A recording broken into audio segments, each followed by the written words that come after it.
Hey, Amy. Yeah, Juan. Give me that beat.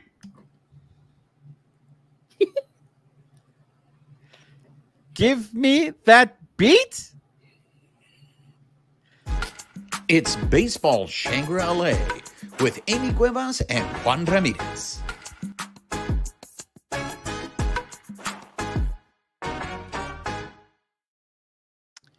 What's up, party people? She is Amie Cuevas. I am Juan Ramirez. You are listening or watching Baseball Shangri-La. If you are listening to us on the audio portion of the show, please make sure you're subscribed to the podcast. Rate us, write us a review, help spread the word about the show. If you're watching us on YouTube, make sure you're subscribed to our YouTube channel. Hit that notification button. Give us a thumbs up. Leave us comments. We love engaging with you. And most importantly, please make sure you're following us on social media, on X at BB Shangri-La, on Instagram, YouTube, and Twitch at Baseball Shangri-La. Okay, so see what happened was I didn't do that on purpose, Amy. I was wondering. I'm like, did you set this up? I did not. I now they're just starting to mess with me. Whatever these gremlins are that are on my computer. It's Skynet, man. It's Miles Dyson. Look what he put into play. I don't know if you were able to see it on. Did you see it on your end? When I hit record, when I hit to play our theme music, it moved. Like the whole theme music moved, and then it was dragging all over the screen, and I'm like, what is happening right now? So no, I'm babysitting the banners.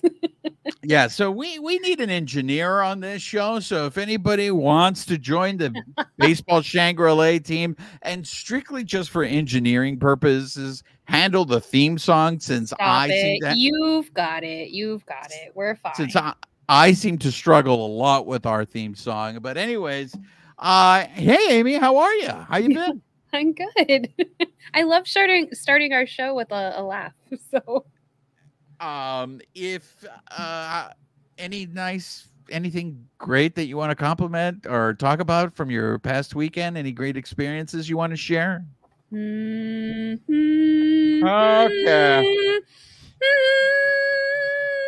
Dun, I like that. Dun, dun, dun, dun, dun. It's my Kike Hernandez bobblehead for anybody listening on the audio portion.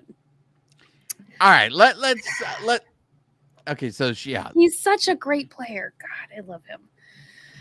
All right, let's start off there. Okay, so we're going to recap this past week for the Dodgers. They ended their homestand. They had a great homestand. They won 6 out of 7. They took 3 out of 4 from the Gigantes, and then they went on into Houston.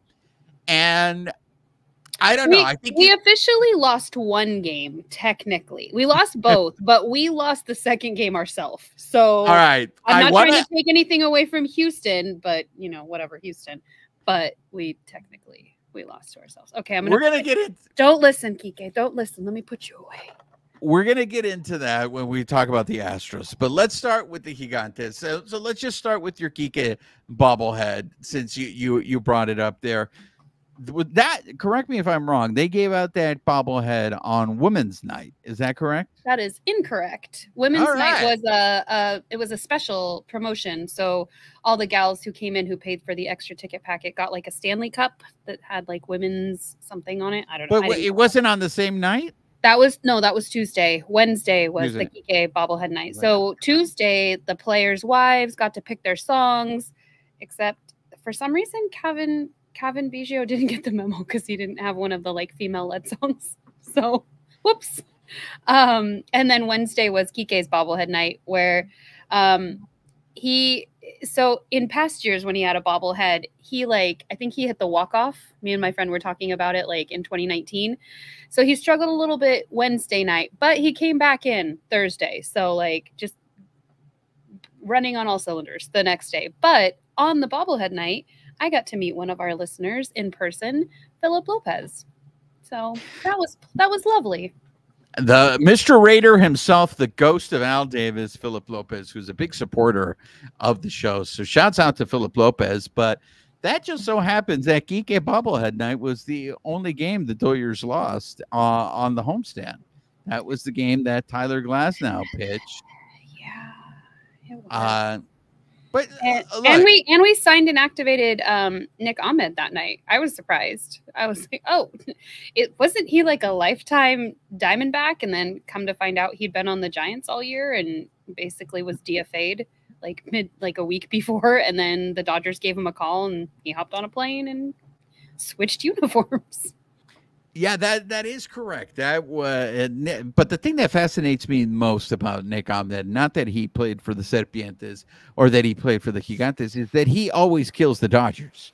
I mean, Nick Ahmed seems to struggle against the rest of the Major League Baseball, and that's the reason why he was designated for assignment. But man, when he plays for the Dodgers, he turns into Babe Ruth. But look, I think that's a good signing. I wanted to bring it up only just because, look, I don't expect anything offensively from Nick Ahmed. Let's be realistic. He was designated for assignment for a reason.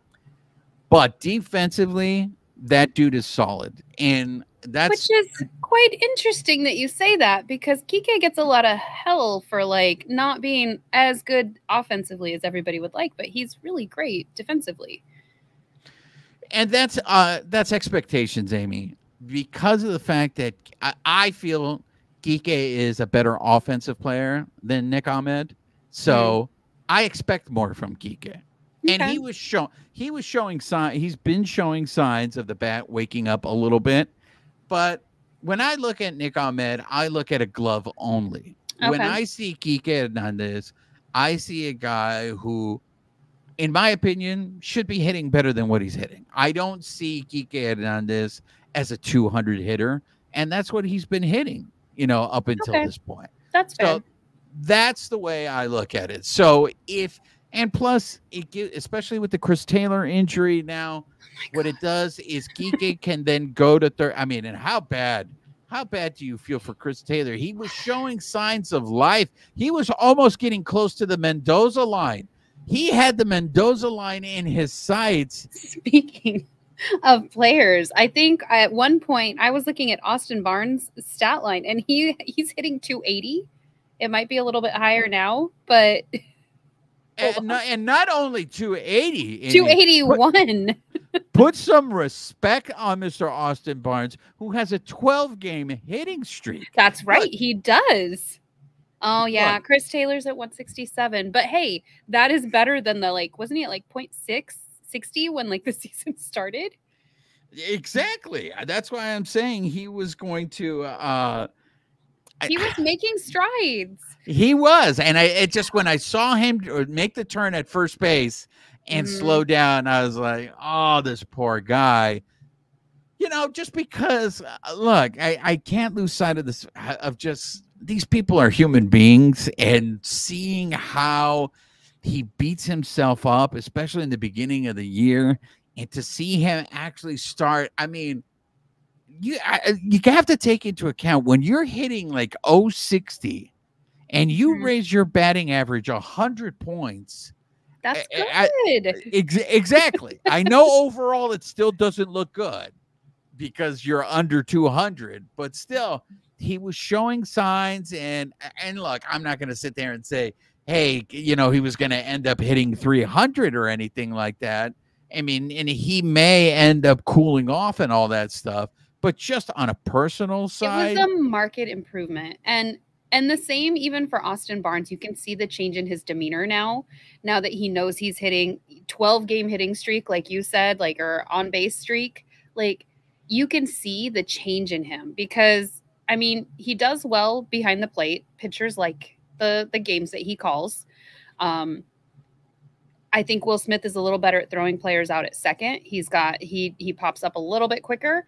But overall, if you can get Austin Barnes playing defensively well and hitting well, there goes your, it's not he's just a backup catcher. Now you've got another catcher. You've got somebody to spell Will Smith so he's not getting quite so tired. As my father used to refer to the bottom half of the Dodgers lineup, or the bottom third of the Dodgers lineup, is he would say, "Ahí vienen los automáticos." And for those of you who don't speak Spanish, he said, "Here come the automatic outs." And Look, Austin Barnes is a guy who catches a lot of strays. He's been catching a lot of strays from Dodger fans the last few years. And that's why I want to give him his Flores right now, because he's exactly earned it. He's earned it. He's having himself a nice little year, and you're absolutely right. The more that he can spell Will Smith, and you can try to save Will Smith, because Will Smith is notorious the last few seasons of having a dip in the second half. So if they can find a way to rest him up, so by the you don't agree with me. I don't like when people don't cut catchers slack who've been like the constant up down behind the plate.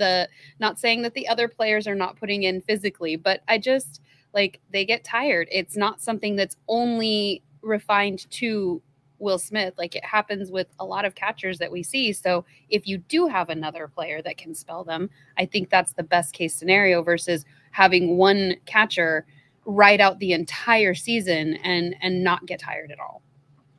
Look, I totally get your point, and yes, it affects every catcher. Every catcher gets run down.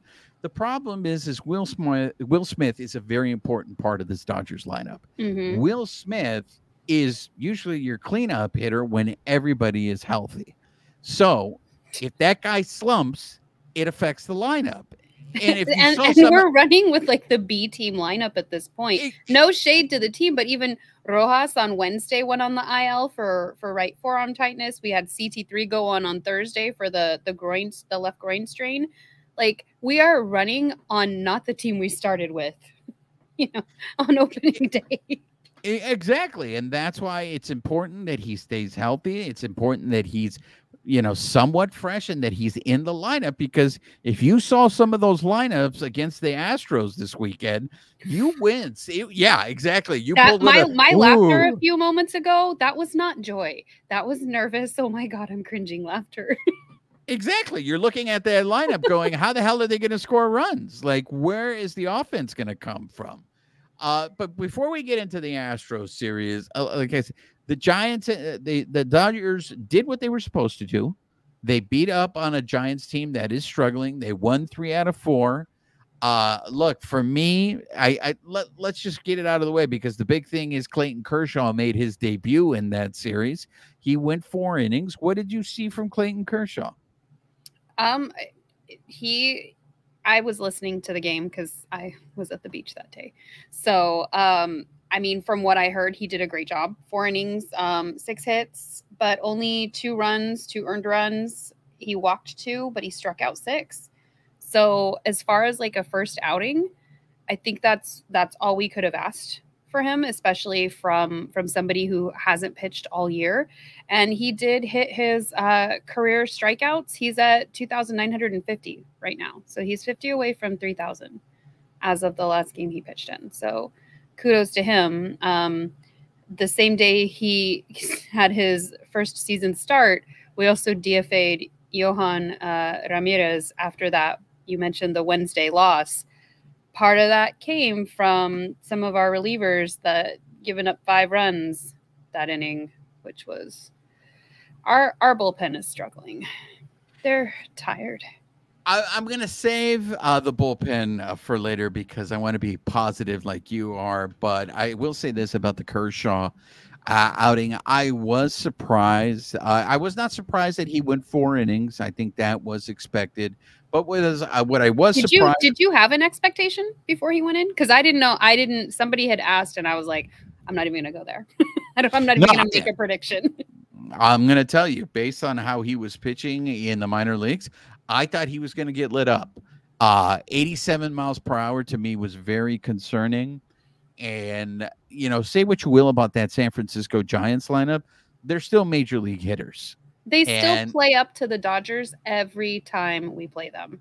It wasn't like they were blowout games, except for the one that we lost. I was concerned that he was going to get lit up, but I was pleasantly surprised by the amount of swing and miss that he got. I mean, 6 strikeouts, that to me is a very good sign. Obviously, he's going to have to build his stamina, and hopefully, they can build him up. Again, I still feel And look, I know the injuries are piling up. I am not confident that Yamamoto is going to come back this year. I don't know what they're going to do at the trade deadline in terms which is of what everybody, no, I won't say everybody, but which is what a lot of people's concern was. What is that transition from the Japanese league to the American, or to the, to the MLB going to be? And I think we're seeing some of that transition, that strain.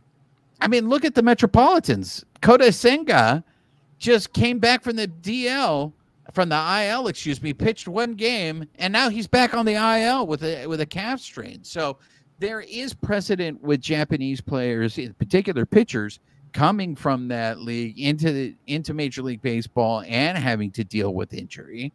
But I said this at the beginning of the year, and this was before we saw what a mess the starting rotation turned into. But I thought if Kershaw was starting in the playoffs, the Dodgers have problems. Now it's looking like if Tyler Glasnow can stay healthy, you have Gavin Stone. At this point, I'm impressed, and we're going to get into the rookies, what the rookie pitchers have been doing, but they are rookies. And I don't know if you want, I mean, Gavin Stone is a rookie, and you have to use him in the postseason.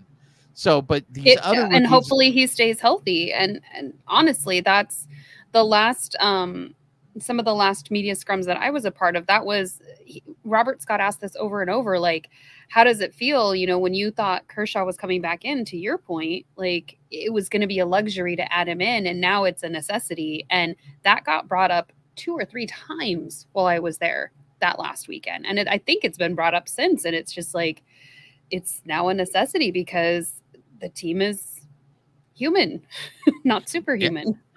Yeah. So now I think what the goal is to try to build him up, and they're going to have to use him in the playoffs unless, again, if they can swing a trade at the trade deadline for a starting pitcher. But if not, they're going to have to depend on these young guys. And I know we're going to talk about Walker Buehler and Bobby Miller in our next episode, but this starting rotation went from in the beginning of the season having so much depth to now being very, very thin. So I am encouraged by Clayton Kershaw's debut this year, but at the same time, I do say it with caution. This is a 36-year-old coming back from surgery, his first surgery of his career, and it makes me extremely nervous, and I feel like this is what the Dodgers are doing, and I hope I'm wrong, but they are depending on a lot of guys coming back from injury and being the people that they were before. And from what history has shown us is it takes maybe a little longer than you think to come back from injury. So why are you laughing at me? Which is just realistic. I'm not laughing at you. It's just like, that's anything. It takes a minute to get your groove back and to get back into the swing of things. And we've talked about it before, especially for pitchers. They're not in the game every day playing. They can be practicing, but you need those real life moments. And if I'm not getting on the mound except for every 5 days, I don't have that opportunity to practice in those high leverage situations. Before we shift gears into the Astros, I do want to mention, I know I was listening to the game, but I forget what inning it was in, but Ahmed hit that home run.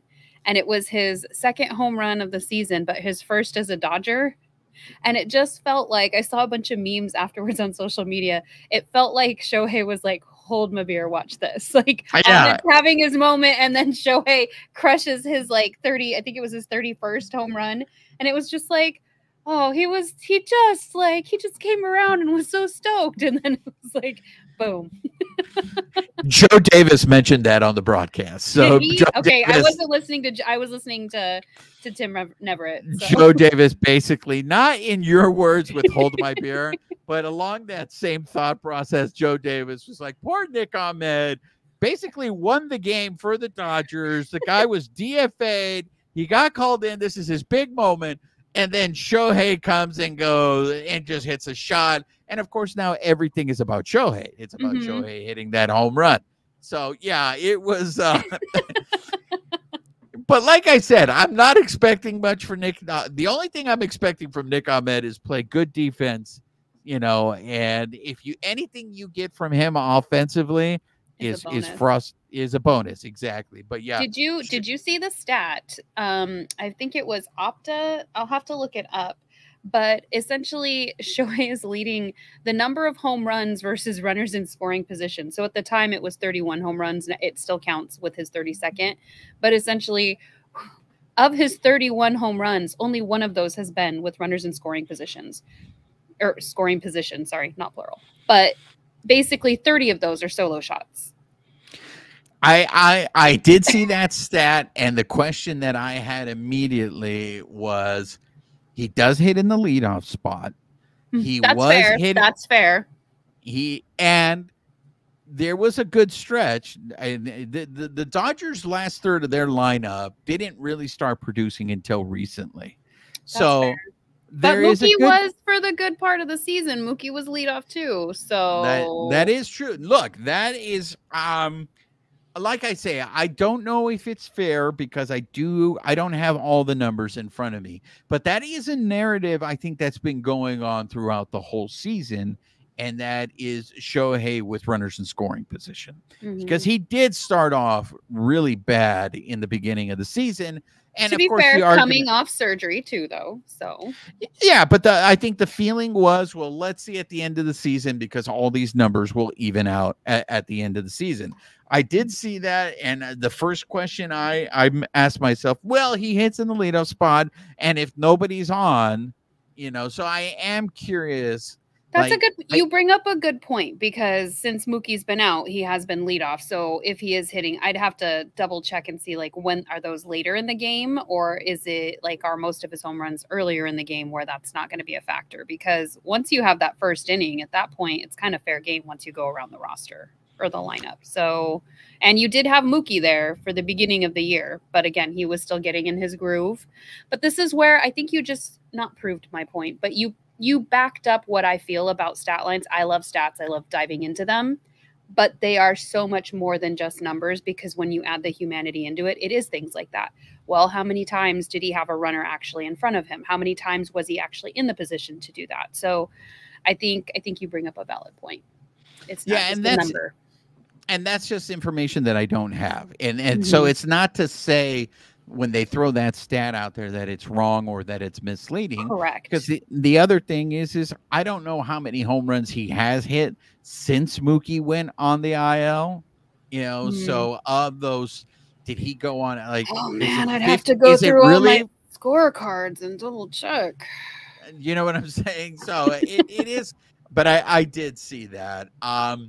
All right, let's get into this Astros series, because like you mentioned at the top of the show, this is a series that the Dodgers very easily could have won the series, took 2 out of 3, and then you're looking at them going 5-2 this week. As a result, it didn't happen. They went 4-3, and it's pretty much the same thing that we've been seeing from the Dodgers, except for that homestand coming out of the All-Star break. It's just they playing 500 ball. They're playing 500 ball with the B team though. So I mean, let's give them some credit.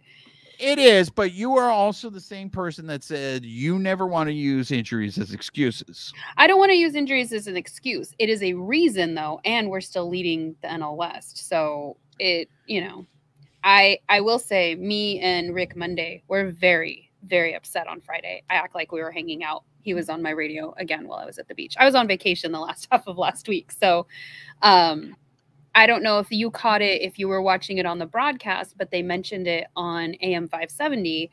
Framber Valdez, I hope I didn't butcher his name. We ended up getting the pitch clock violation. We who were batting on the field, but Andy Páez was one of the people who got a pitch clock violation, but as they were kind of laying out what was happening on the field, even before the violation, Valdez was like strutting around the back of the mound, and then they called it on Páez, even though he was in the batter's box waiting, where Rick, like, it was the theme of the rest of the broadcast, where it was like, how can they call a pitch clock violation when the pitcher isn't even on the mound? And it happened a couple other times. The umpire was giving a lot more leeway, and he, like, Alex Vesia, Clayton Kershaw, they are known to like stroll around that mound. They don't do it anymore because of the pitch clock. But to see somebody kind of get a little bit more leeway, like I was right there with him. I didn't get to see it happening, but I was listening and I was bothered. I don't have any problem with that at all. With them getting a pitch clock violation because he's not on the mound and the time is ticking down? No, I don't have a problem with that because Bacchus didn't know the rule. And if Bacchus didn't know the rule and the coaching staff, I don't know. It wasn't just Baez that was getting it, though. The rule is, as the batter, you have to be facing the pitcher with 8 seconds on the clock. Whether the pitcher is on the mound or not, as the batter, your job is you need to be ready to hit. Now, but he was in the batter's box, though. That's what I don't get. He wasn't facing the pitcher. That's what the umpire called. Okay, that's not how it was described on the broadcast, or at least that's not how I took it. So, and he was not facing, and I get why he wasn't facing. It's because Valdez wasn't on the mound. The problem is the rule itself, the way the rule, and so I'm sure that'll be because it's not the first time a pitcher has done that. So I'm sure in the off season they will revisit that rule. And they will add something the same way that they add that a hitter has to be facing the pitcher with 8 seconds. I'm sure they're going to add the pitcher needs to be on the mound by this certain amount of time. So, all right, then me and Rick Monday can stand down. Fine. That's the reason why I didn't hear Ricardo Lunes's rant. I'm sure it was probably something to do with the fact that baseball today sucks. And when he played baseball, it was 10 times better. No, it wasn't. That's usually what I hear whenever I listen to Major League Baseball. You know the saying that we have on this show? Dude, do you even like baseball, bro? That's what I often say to myself when I listen to Rick Monday on the radio. Yeah. I don't get that vibe from him at all. Huh. I really must have my rose-colored glasses on then, because I think Rick Monday is very knowledgeable, and I think he's really good at analysis. But I do feel sometimes he's a little too hard on today's player. And it just comes off as back in my day. And it's just like, Rick, I'm sure in your day you made mistakes too. I really do. And so that is but like I said, he is very knowledgeable. Don't get me started on when he does play-by-play and he decides he needs to be both the play-by-play and the color guy. That's where I'm just like, Rick. We even listen to games differently. Oh yeah, I'm just like, Rick, you're killing your color guy because now your color guy has nothing to say because you just did the color's job, right? Oh my goodness. Look, it's one of those things. But yes, like I said, I don't have a problem with that.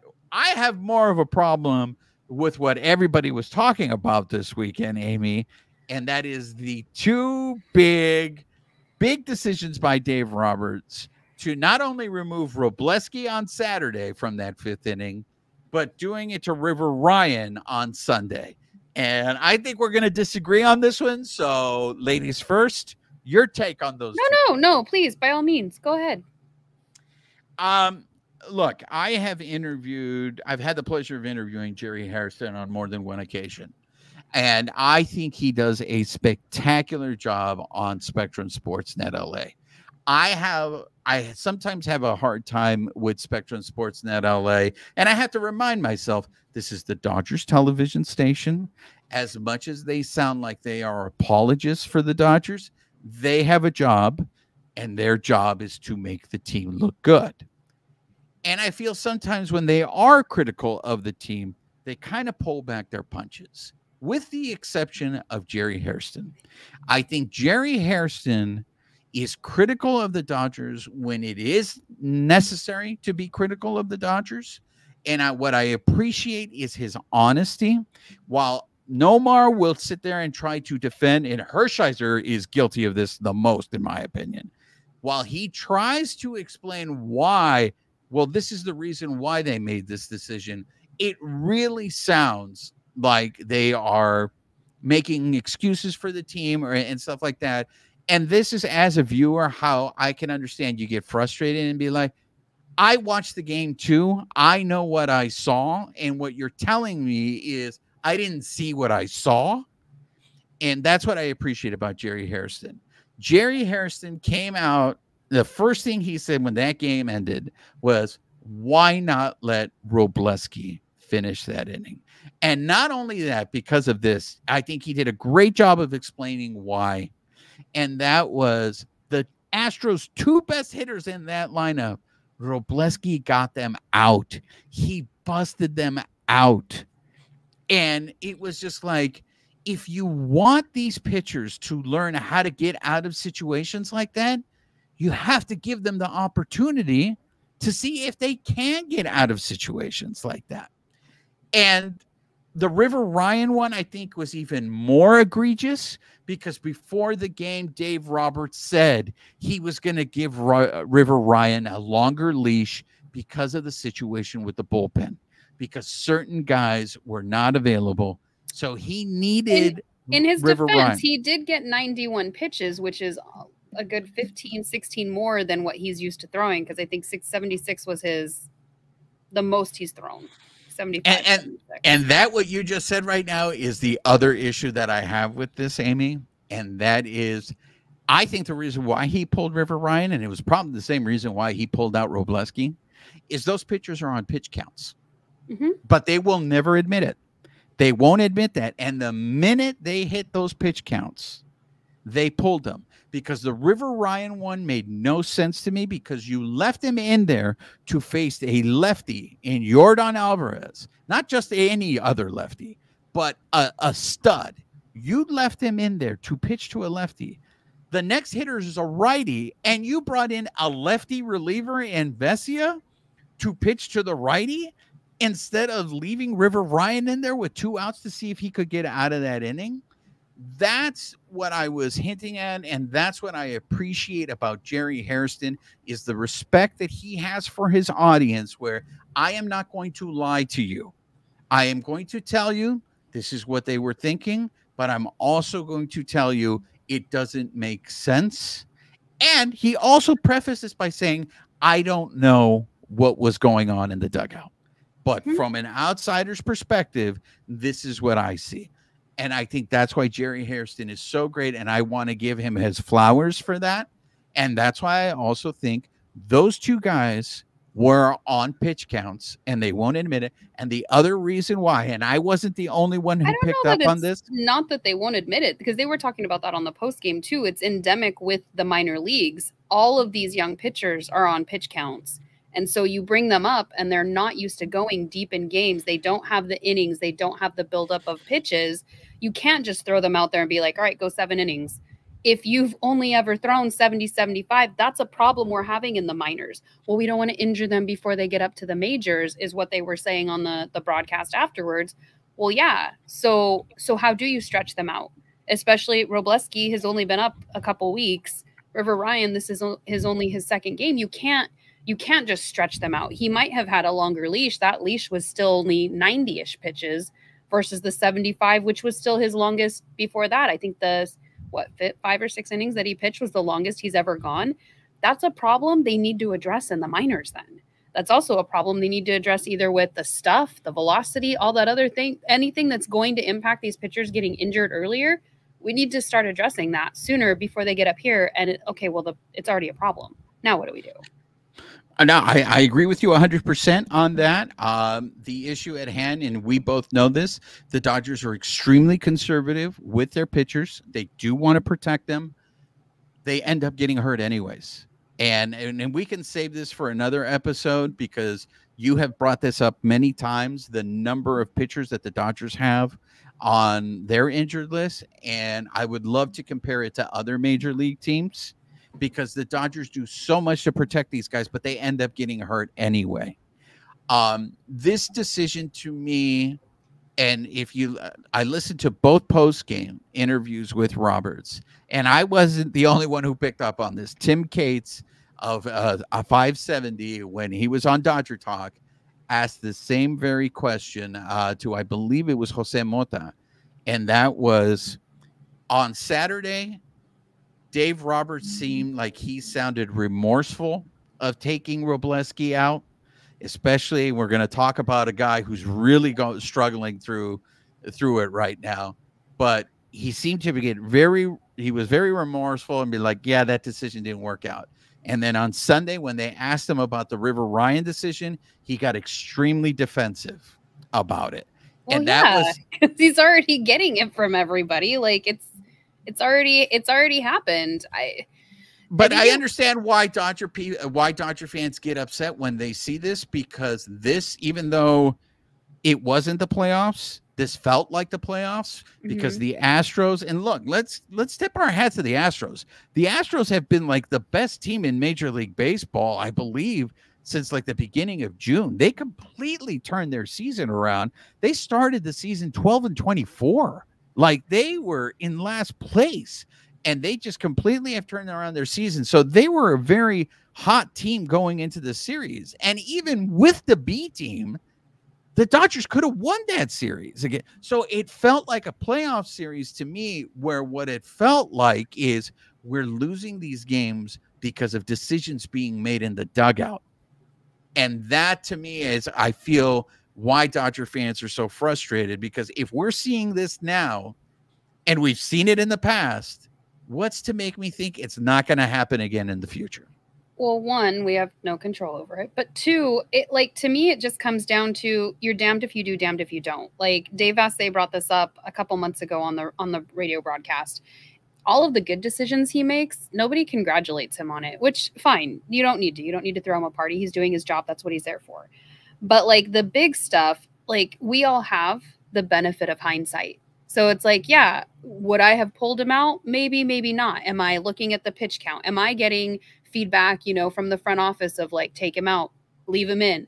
We don't know what all those like moving parts are behind the scenes of what is on Robert's plate. Or if they're like, yeah, you just go ahead and make the decision, but hey, these are your parameters. I think it could have gone either way. He leaves him in, and let's say Robleski does blow it. Does he blow it worse than what happened when Phillips and then Hudson came in? We don't know. We can't go back in time. But if he had, then Dave's going to wear it that way too. And so is Robleski. So is he potentially just, saving Robleski's pitch count, his arm, maybe his, just his pride, just from being up there such a short amount of time, his confidence in himself? I don't know. Both Robleski and River Ryan didn't want to come out. That much was apparent. But we can't go back in time. And it's unfortunate because the bullpen is struggling. And it feels like there's a couple players specifically, but there's some other ones where it's like they just kind of trade off who's having the rough night. And much to what you already hate, because we're not going late into games, as we're seeing one person having a bad day throws that whole game. I feel like we lost that Friday game to the Astros. Done and done. We had opportunities. We weren't quite able to take advantage of them. Again, that's baseball. That Saturday game, especially being up, what were we up, like 5-0 at one point? And then to squander it just in one inning, that one hurt. That one was like, oh my God. Like we literally lost to ourselves and the Astros. It was dual, but that one was a little bit harder to wear. Look, I would have been perfectly fine if he would have left Robleski in and Robleski gets blown up. I would have been fine with that, because to me, it's the eye test. The way Robleski got those 2 outs, it showed me he still had something in the tank. And again, look, you don't know what your pitching situation is. You may need to use these rookies in the postseason. I would love for them to get tested. You might have to, but you've got to build them up first, though. So if they're still on short counts from the minors and you just brought them up to the majors, you can't just jump them without potential injury happening either, though.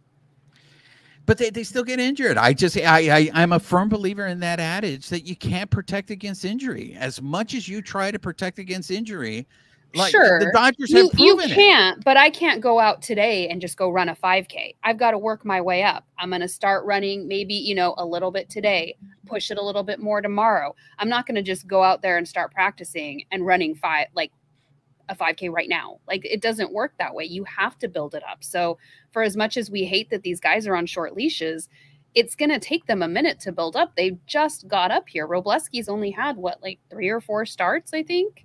River Ryan's only on his second. Like, it's not like they didn't start at the beginning of the season and we're like, God, they're still only at 75 pitches. They literally just got called up. So I think a little bit of grace in that respect of stretching them out so that we don't injure them. To your point, if they had started at the beginning of the season and we're still here, yeah, okay, you can't prevent injury. Like, come on, guys, let's move it along. But they literally just came up. So to me, I would want them to be cautious with them. I get it. It is their philosophy. You're not going to be able to change that. Like you say, what are you going to do about it? There's nothing I can do. It is the Dodgers' philosophy. They subscribe to it. This is what they do. But Robleski, his ERA is 4.05.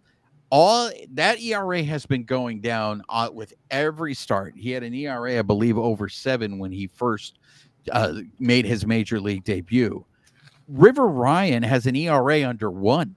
0.82. I know his sample size is much smaller. It only has 11 innings pitched, but these are kids that like I said, you don't know what's going on with this pitching rotation, and you might need to use these guys. Another guy that I want to give flores to is Brent Honeywell, who was DFA'd earlier in the season. The Dodgers picked him up. All this guy's done, he's got a 0 ERA. And I know, again, it's a small sample size, 9 2/3 innings. He's been consistent, though. I like watching him pitch. And you're right. When Robleski debuted, he had a 7.20.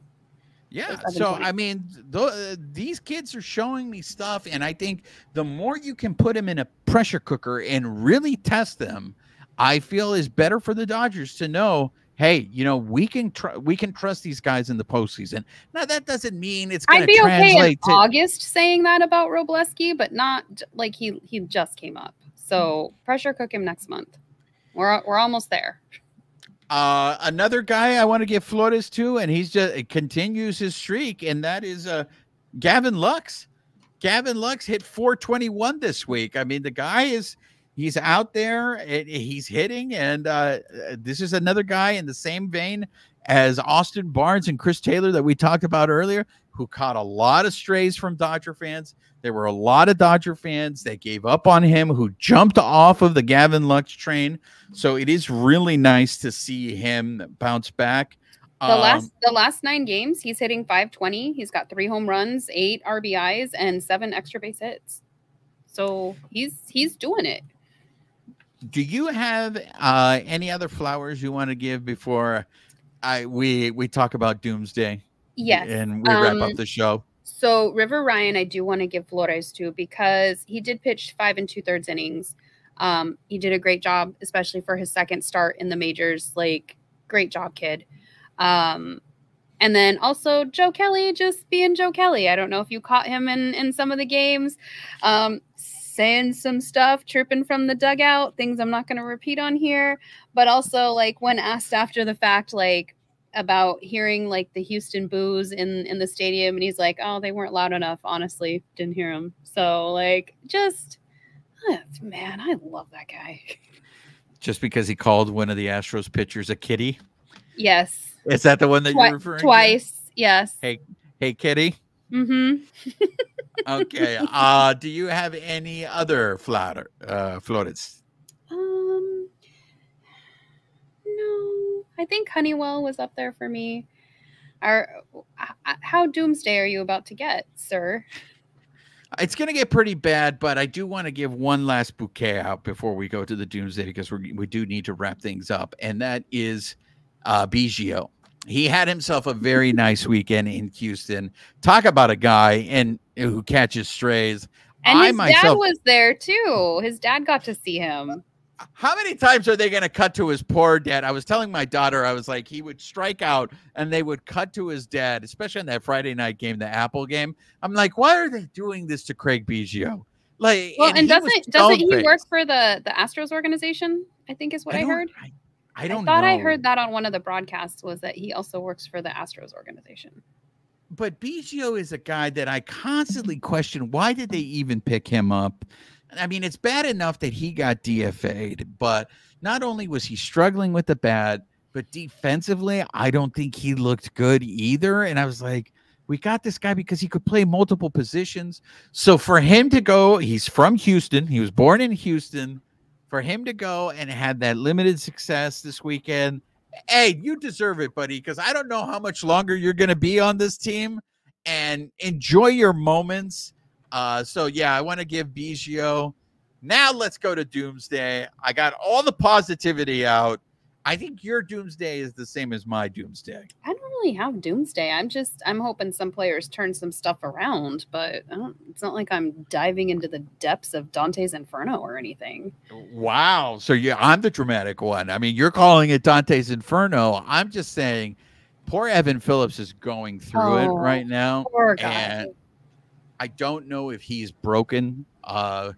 And to his credit, I do appreciate his post-game interview on Saturday. He answered the questions. And I will say, like, it wasn't hard contact. I feel a lot of it was bad luck. There were little bloops here, little bloops there, and all of a sudden it escalates quickly. But that is a guy that you can tell has no confidence right now when he's on the mound. Well, we saw this starting at the end of last season too. So it's not like this is a surprise, like, oh my gosh, this is happening all of a sudden. He had a bout of this last year where, especially as we were heading to the postseason, it was like, oh gosh, is he okay? Like he's our main like high leverage guy. We don't have Blake Trinan back yet. What are we doing? And we've seen fits and starts of that this year as well. He's had kind of a rocky year, and I really hope that our pitching staff can help kind of turn that around for him. And honestly, what I think would help them is if they got more help from the starters. The Dodgers bullpen has the worst bullpen ERA in all of Major League Baseball in the month of July. And we're using anywhere from like, okay, minimal two guys in a game. And that's the exception. The rule has been anywhere from 3 to 4 to 5 guys a night. Like, that's not sustainable, as we're seeing. And that's why I feel this. They have to find a way to get more depth from the starters. I know we're going to get into this in our next episode. You just need to start piggybacking starters with the injury updates. But yeah, it is, to me, it's no surprise the correlation between the bullpen's ERA just getting blown up when the starters can only give you 4 innings. I mean, the bullpen is just being asked to do. They lead the league in innings pitched, which is never a good stat to be leading in. And I just hope with the trade deadline coming on that the Dodgers somehow get help with starting pitching. I would love to have seen them get somebody who can really eat innings consistently for them. And I think that would help the bullpen. I'm curious how other teams, like, because admittedly, like, with all the stuff that we focus on and like getting ready for this show every week, just making sure that we watch all the games and get as much information, that almost feels like a full-time job. I have not looked around the league, but I'm curious how deep in games other starters are going. Like, I'll try to spot check that here and there going forward, but that would be good. We can bring that up to you on a next episode. The Doyers will start a 2-game set against the Show Pods on Tuesday, and the Dodgers have a 6.5-game lead over them. So this is a series that could either the Dodgers can continue to put the pad on between them and the Show Pods, or this series can tighten things up for the Doyers, maybe apply some pressure, because I do think the Show Pods will be aggressive at the trade deadline. And didn't Machado just come back too? He's been back for a while. The Show Pods are playing really well. I mean, they took 2 out of back.